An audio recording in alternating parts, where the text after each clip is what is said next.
EMS portal पर data update करने के लिए हम सबसे पहले इलेक्शन कमीशन की ईएमएस पोर्टल पर चले जाएंगे। उसका लिंक आप वीडियो के डिस्क्रिप्शन में है, आप वहां से क्लिक करके भी सीधा आप उस साइट पे जा सकते हो और वहां से अपने डीडीओ कोड और 123 पासवर्ड डालकर आप लॉगिन कर सकते हो। लॉगिन करने के बाद साथियों आपके ऑफिस आईडी को अपडेट करना है, तो ऑफिस अपडेट पर क्लिक करके आप यहां से अपनी ऑफिस की सारी डिटेल देखोगे तो आपके ऑफिस की सारी डिटेल्स यहां पे आपके सामने शो हो जाएगी। इसमें साथियों आप अपनी ऑफिस की सभी डिटेल्स को चेक कर ले एक बार, अगर जो गलत है उसको आप सही करके इसको आपको अपने को अपडेट करना है। तो यहाँ से हम सारे डिटेल्स को एक बार चेक कर लेते हैं। अपनी पंचायत समिति, अपना mail number, DDO name, DDO code, office ID, जिला वगैरह सब कुछ चेक कर लेते हैं। विधानसभा, मुख्य विभाग, इसके बाद साथियों डीडीओ कोड आपका तहसील कार्यालय का नाम और कोष कार्यालय ट्रेजरी आपका, इसके बाद कार्यालय का नाम हिंदी में, विधानसभा क्षेत्र, डीडीओ नेम। और डीडीओ नेम साथियों आप ढंग से चेक कर ले, अगर कोई डीडीओ आपके यहाँ से ट्रांसफ़र हो चुका है फिर भी उसका यहाँ पे नाम शो हो रहा है तो आप उसको चेंज कर ले हुए। इसके बाद मोबाइल नंबर और उपविभाग आपका। इसके बाद ईमेल एड्रेस, आपके स्कूल का ईमेल एड्रेस डालना है, आपके डीडीओ का नहीं डालना है यहाँ पे। इसके बाद यहाँ पे आप सब कुछ चेक करके आप सबमिट पर क्लिक कर देंगे तो आपकी ऑफिस आईडी सबमिट हो जाएगी।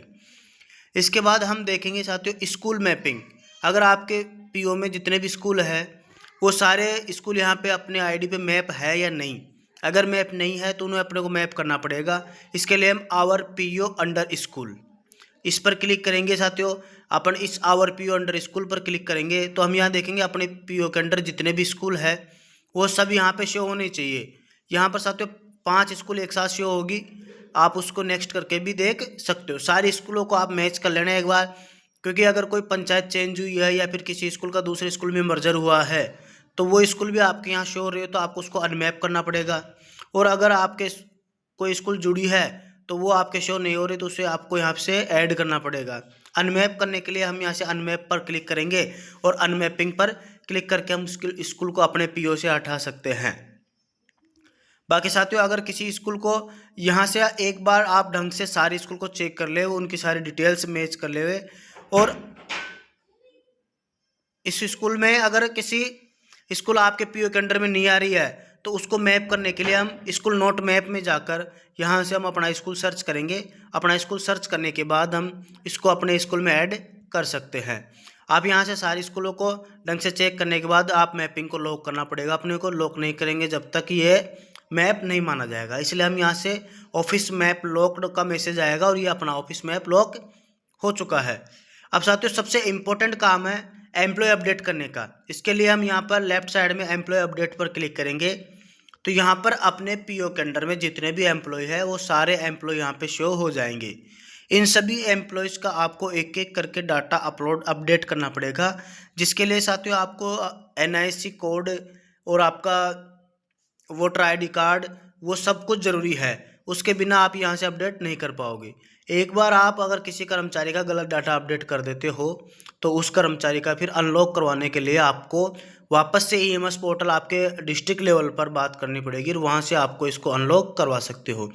इसलिए आपसे मेरी राय यही है कि आप साथियों इसको ढंग से एक बार शांति से चेक कर ले डाटा को और फिर ही आप इन डाटा को अपडेट करके लॉक करें।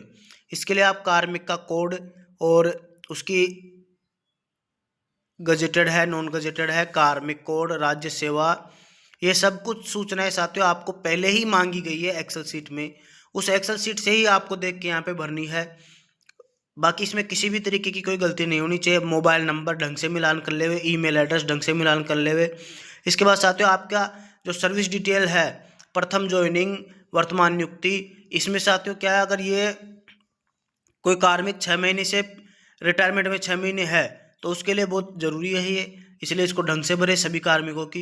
इसके बाद साथियों आपका एड्रेस बहुत इंपॉर्टेंट है। आप अपना वर्तमान एड्रेस और स्थायी एड्रेस, आपकी ड्यूटी आपके वर्तमान एड्रेस से दूर होगी, इसलिए आप अभी प्रेजेंट में कहाँ रह रहे हो वो एड्रेस, और इसके अलावा आपका स्थायी एड्रेस जो आपके मूल निवास में है वो परमानेंट एड्रेस वो, ये सारा कुछ आपको ढंग से भरना है। एपिक नंबर भरना है आपके। एपिक नंबर भरने के बाद आपको भाग संख्या, क्रम संख्या, आपका वर्तमान पंचायत समिति, एपिक कार्ड का जिला, ये सब कुछ आपको ढंग से भरना चाहते हो। इधर हम इसके बाद साथियों हम अपना क्रम संख्या वगैरह ये ढंग से भर के, अपना स्थायी एड्रेस सब ढंग से भर के, अब अपना आ जाता है साथियों अपना बैंक डिटेल का, और अब भुगतान संबंधी सूचना ये मांगेगा हमसे। तो इसमें अपना जो ग्रेड पे वगैरह है, बेसिक वगैरह ये ढंग से चेक कर ले। इसी के बेस पर चुनाव में ड्यूटी लगती है और इसी के बेस पर आपको PRO या